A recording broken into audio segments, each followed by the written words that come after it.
Nikita from CuttersHub.com is talking to Mr. Junu Chandi Kurian, Director of Gensa Holidays. Well, the main office is based in India, so we want to know about the operations in Qatar. Gensa Holidays started this operations in Qatar 2 years back. And why we started here? Because we started observing a good trend of the Arabian Gulf people moving towards India. India is one of the one of the 10 destinations. It's a must-see destinations in the geographical map of tourism in the world.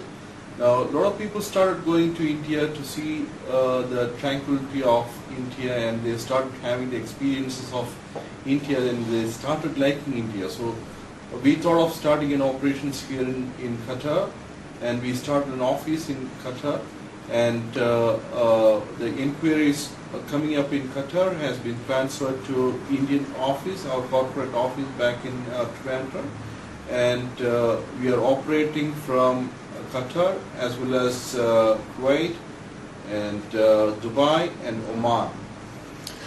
From package tours to hotel accommodation, transportation, and tour arrangements, Gensa Holidays does it all. Could you please elaborate on the services of Gensa Holidays? Gensa Holidays is taking care of all the operations which are included in the tourism.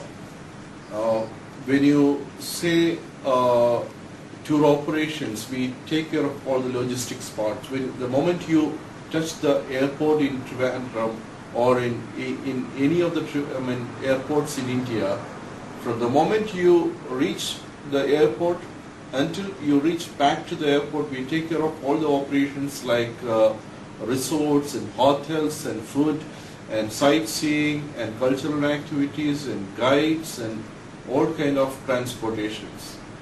You've been monitoring the pattern of travel arrangements from Gulf to India and to different parts of the West.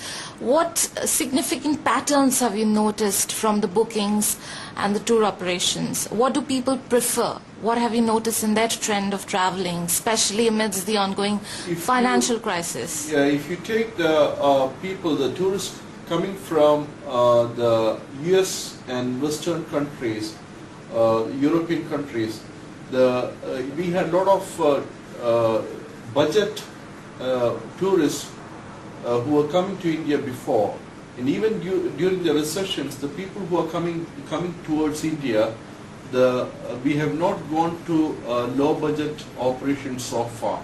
The trend towards India, we have two kinds of tourism going in India.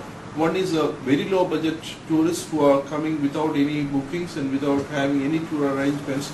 They do some online bookings and they find out their own ways to go around and do the sightseeing, and they go back. And they don't spend money on that.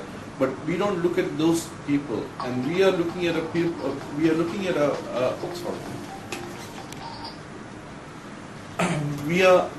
at the sector which are at the middle class or upper middle class or the top class people. So it's very upmarket, yeah, right? It is.